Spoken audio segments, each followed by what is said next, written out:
What's up YouTube, it's your boy Nash here, welcome back to the channel.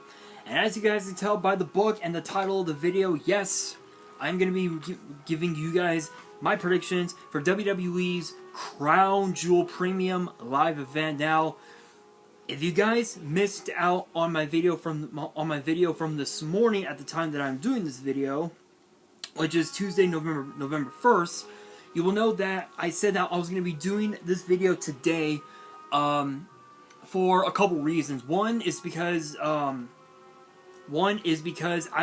some other things that I have to take care of around the house, and that brings me to my second reason. So I figure, why not post this video now and take tomorrow off as far as making content goes. So I do apologize, but we will go back to our regularly scheduled filming on Thursday. But I'm gonna be honest, this Crown Jewel card might be a bit more unique. It's a bit more unique compared to last year's, because I think last year's card we had let's see. Last year's card we had Roman Reigns versus Brock Lesnar for the Universal title. We had Becky Lynch versus Bianca Belair versus Sasha Banks for the SmackDown Women's title. We had RK Bro versus AJ Styles and Omos for the Raw Tag Team titles. We had Big E versus Drew McIntyre for the WWE title, which was Drew's last match as part of the Raw roster before he went to SmackDown, of course.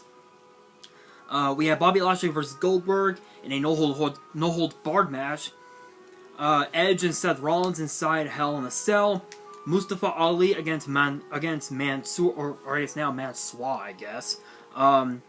Finn Balor versus Xavier Woods in the King of the Ring tournament finals, which Woods picked up the victory. Zelina Vega and Doudrop in the Queen's Crown tournament final, which Zelina Vega picked up the victory. And then, of course, the Usos taking on the Hurt Business, Shelton Benjamin, and, of course, Cedric Alexander for the SmackDown Tag Team titles. This card is a lot more different than last year's because of the fact that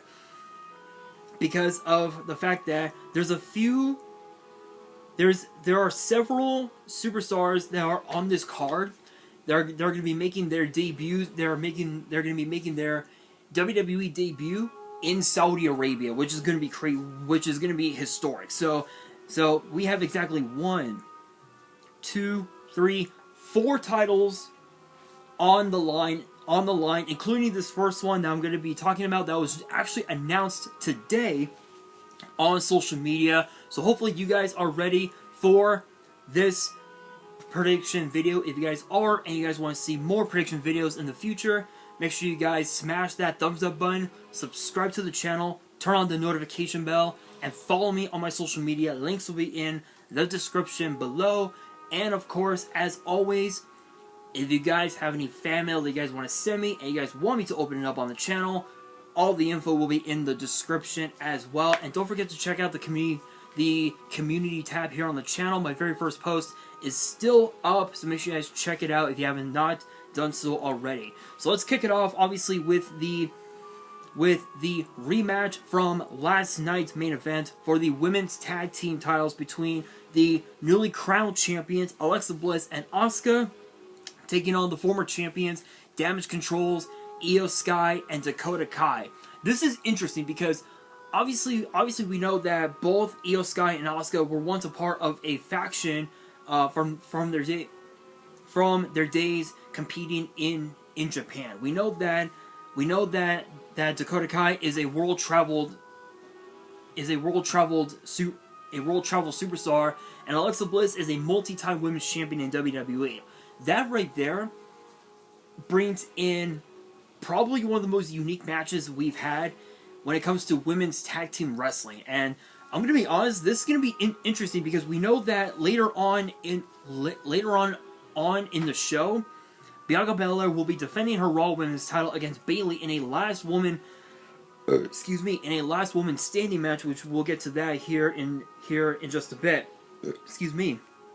So it comes down to who wants it more, Bliss Bliss and Asuka, or Damage Control, and I think it has to go to Bliss and Asuka because of the fact that they've got the experience factor. They've been on the main roster longer than Sky and Kai. So it comes down to who's got the experience, who's got the quote unquote ultimate X factor, and I think it has to be Bliss and Asuka. So so if I was a Ben man. Oh, phone notifications, random notifications. Anyway, the ultimate X factor definitely has to go to Bliss and Asuka because again because of their experience.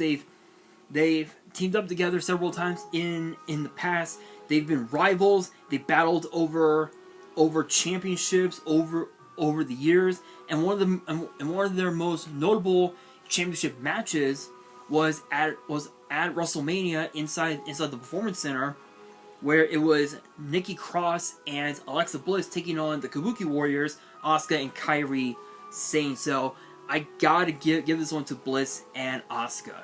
Next up, we move from the women's tag team titles to the undisputed tag team titles, as the Usos of the Bloodline will defend against the Brawling Brutes. Now this is interesting because we know that Sheamus has been sidelined with an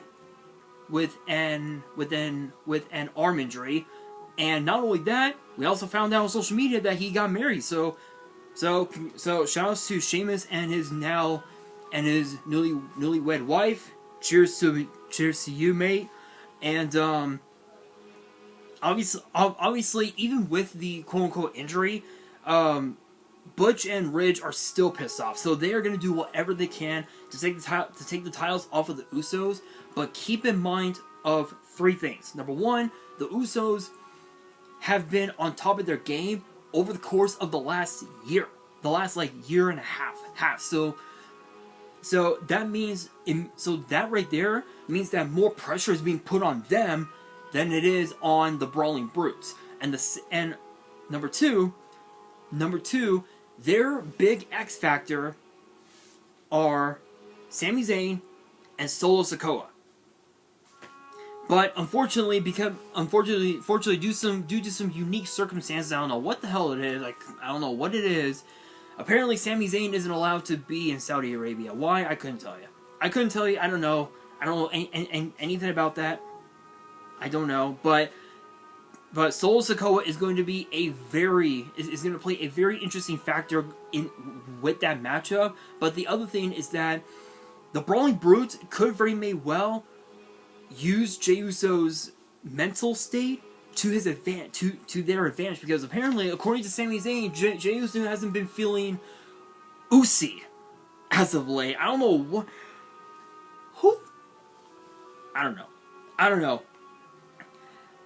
I don't know. All I know is that apparently Jey Uso hasn't been himself the last few weeks, especially since Sami Zayn came into the Bloodline as the honorary Uso. Who knows? But even with all that, the Usos are still the Usos. They've been at the top of their game for so long. I really don't see the Brawling Brutes taking the titles off of the Usos. And even if they did, odds are, we know that tag teams like the New Day, tag teams like Alpha Academy, tag teams like the Viking Raiders, Maximum Male Malls, Los Lotharios, just to name some of them, the Street Profits, they're all going to be gunning for the Brawling Brutes and the Undisputed Tag Team titles. So there's going to be so even though there's a lot of pressure being put on the Usos, there's some pressure being put on the Brawling Brutes, because if they win, they're bringing the titles into the group, which obviously would make Sheamus proud, because he's held both the Raw and SmackDown Tag Team titles before. But that's only if they win. If they lose, obviously they'll be disappointed and they'll lose a lot of momentum. But you cannot bet against the Usos. I gotta go with the ones. And speaking of Damage Control, we have Bianca Belair versus Bayley, last woman standing match for the Raw Women's title. We know that last night on Raw, Bliss and Asuka defeated Damage Control to win the tag team titles, which was an incredible victory for them. But now it's up to Bianca to keep Damage Control away from both the Raw Women's title and the Women's Tag Team titles, which I'm assuming this could very maybe will be the last time these two will face off for a championship, because we know that prior to Extreme Rules, the last time that they fought for a championship, it was inside Hell in a Cell last year? Was it? Yeah, I believe it was last year in 2021, where it was over the SmackDown Women's title, and it was inside Hell in a Cell. Bianca Belair picked up the victory that night.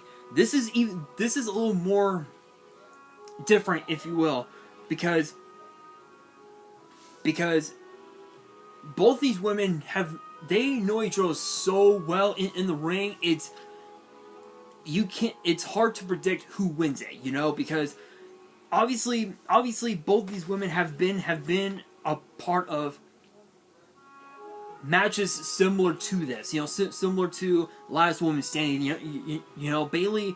People forget that Bayley was a part of the very first ever women's Iron Man match with Sasha Banks. People forget that she took part with Sasha Banks in the first ever women's tag team title match inside the Elimination Chamber, and also the first title defense at WrestleMania inside MetLife Stadium. People forget that Bianca Belair with Sasha Banks became the first two black women to main event WrestleMania, which was history in the making.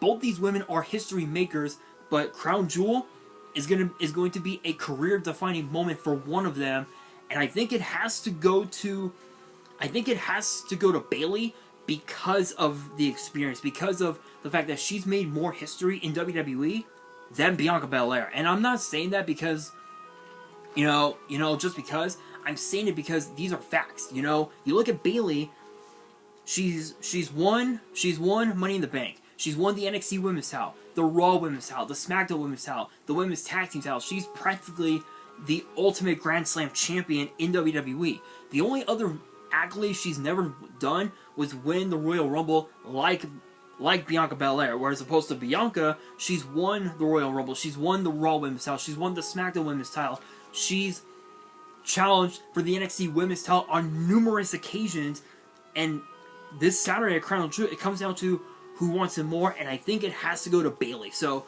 my prediction for this one, I gotta go with Bayley on this one.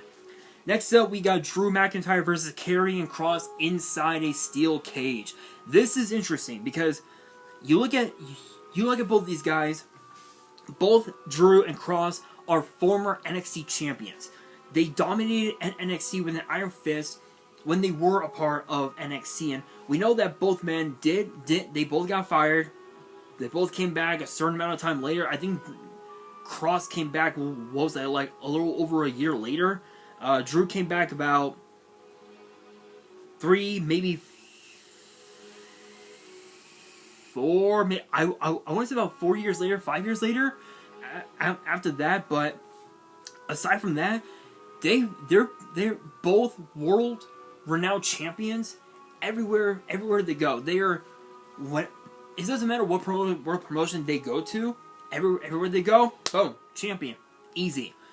So it comes down to who pulls the trigger first. Is it the Claymore or the move that Karrion Kross calls the Cross Hammer, which is the forearm to the back of the neck, like right around here. I don't know if you guys can see my fingers, but like right about there.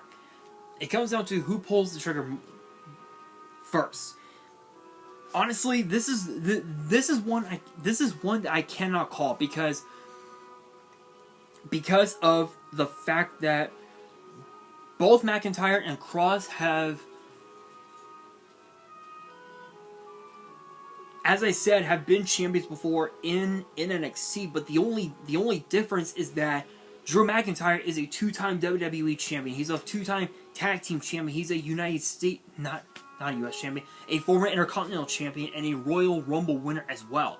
Cross, on the other hand, he's a 2-time NXT champion. That's the only thing we know about him, but the X Factor is gonna be Scarlett. Scarlett is gonna do what she can to try and get involved in the match, so McIntyre has to keep the match inside the cage. He cannot escape, nor can he let Cross escape, because if either of those things happen, Scarlett gets involved. So, who wins?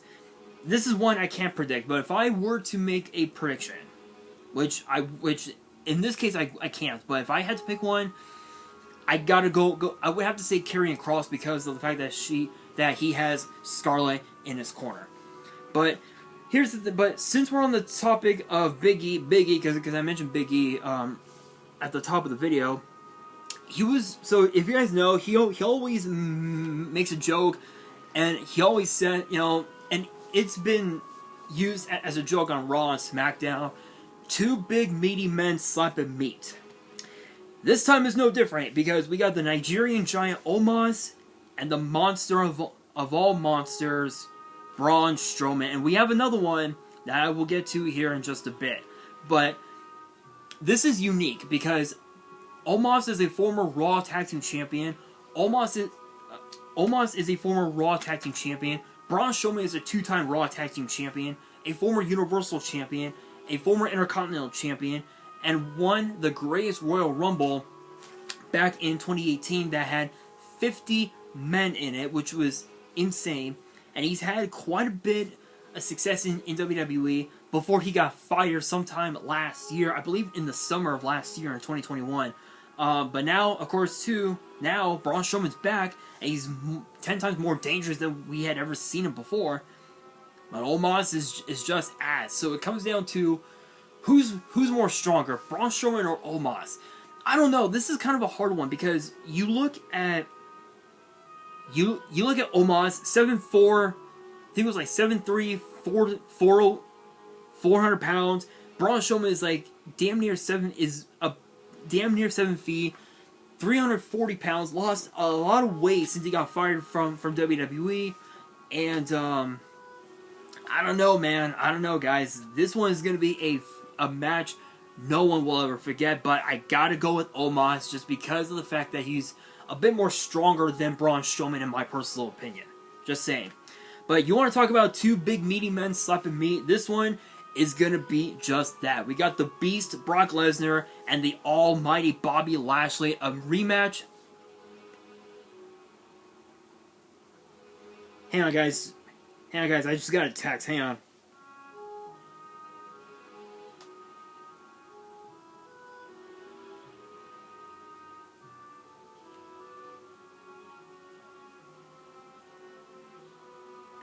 Hang on, guys.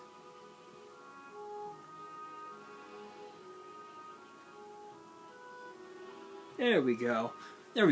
Anyway, this is the clearest case. This right here, Lashley, Lesnar, the clearest case of 2 big meaty men slapping meat. Shoutouts to Big E for that hilarious quote. Hilarious joke. Absolutely hilarious. We cannot deny that it's funny. Here's the thing. The last time these two were in the ring together,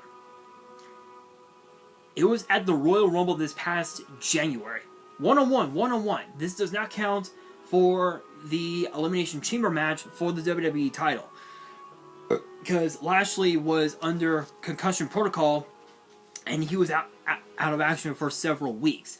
This is going to be a very interesting matchup because it's based on just like with Cross and McIntyre, it comes down to who pulls the trigger first. Is it the F5 or is it the spear? Is it the Kimura lock or is it the Hurt lock? It comes down to who can pull off their finisher or their submission first. And I don't know, man. I don't know, guys. These two are basically not to bring up Yu-Gi-Oh terms, but they're basically evenly matched because you've got Bobby Lashley, who is a 2-time WWE champion, a 2-time Intercontinental Champion, a 2-time ECW Champion, and a 3-time United States Champion. And not only that, he's also a multi-time MMA World Champion as well. And then you look at Brock Lesnar, who is a 7-time WWE Champion, a 3-time Universal Champion, an NCAA Division I Champion, a former UFC Champion, and a former IWGP Champion as well. So both these guys have a lot to bring to the table, if you will. But it comes down to who. If this match is basically just based on respect, because Brock Lesnar, because these two had respect for one another when they first met, but now it's gone personal. And I think this match has to go to Brock Lesnar, because we know that the last few times he has been in the ring, especially this past year, he has lost. He's lost he has lost almost every single match that he's been in this year, except for the Elimination Chamber. Other than that, he's lost every single match. If he loses again this Saturday, there's no telling what could happen to him as far as his momentum goes, as far as his confidence goes, if you will.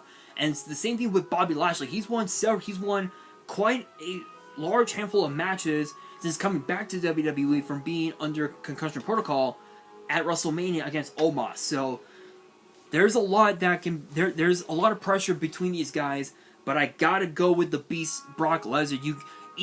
It's true you can't bet against the Almighty.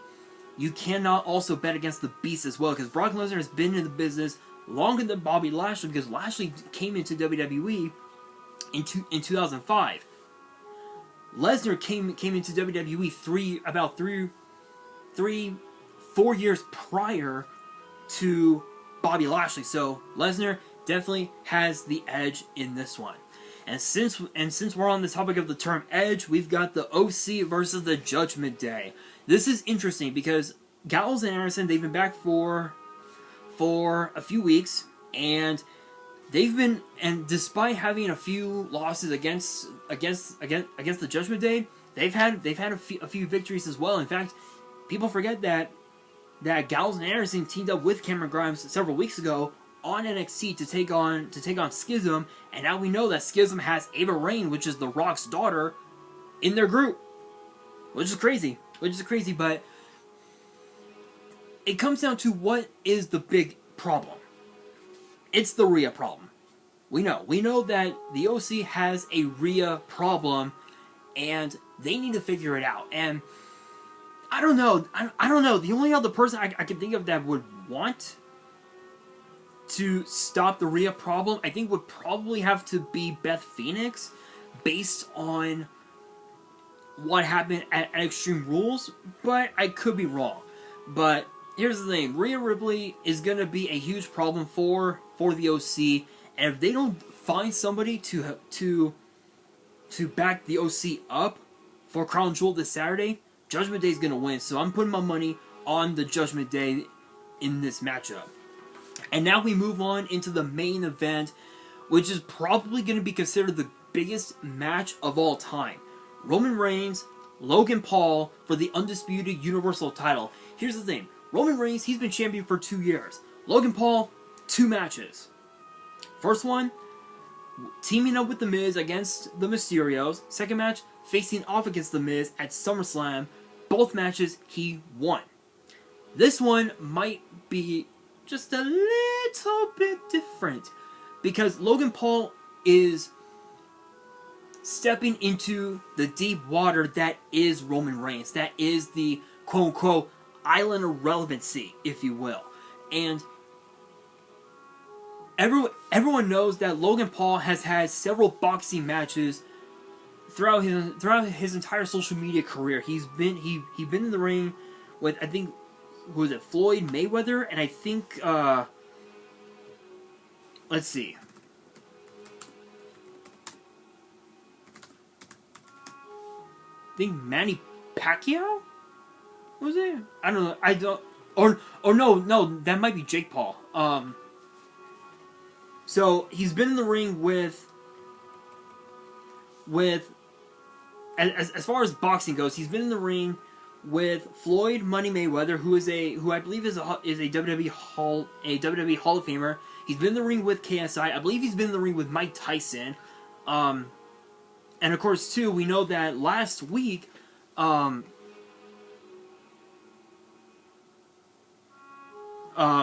his brother Jake went up against none other than Anderson Silva, which was a hell of a fight, but Silva could not do it. This one, and we know that,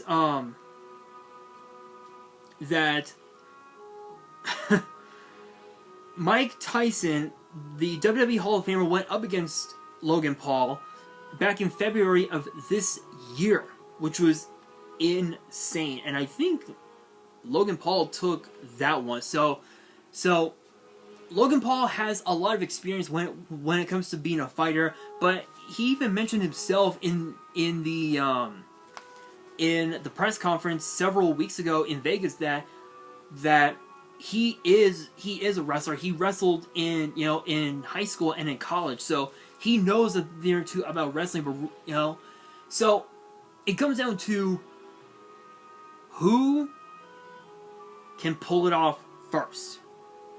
Is it the Superman punch or the one lucky shot? Logan Paul only has one chance to make a first impression on Roman Reigns by not only putting on the performance that nobody thought possible, but also by giving Roman Reigns a run for his money. I'm gonna be honest, I've got not, and you, I know that there's gonna be a lot of people out there who will say that they have no respect for Logan Paul. They'll boo Logan Paul out of a building or whatever. That's fine. That's fine. That's obviously that's obviously their opinions. For me, I've got nothing but respect for Logan Paul. For him to be able to step into the WWE and wrestle the Mysterios, wrestle the Miz, and now to be able to wrestle Roman Reigns, that right there takes a lot of balls. It takes a lot of balls.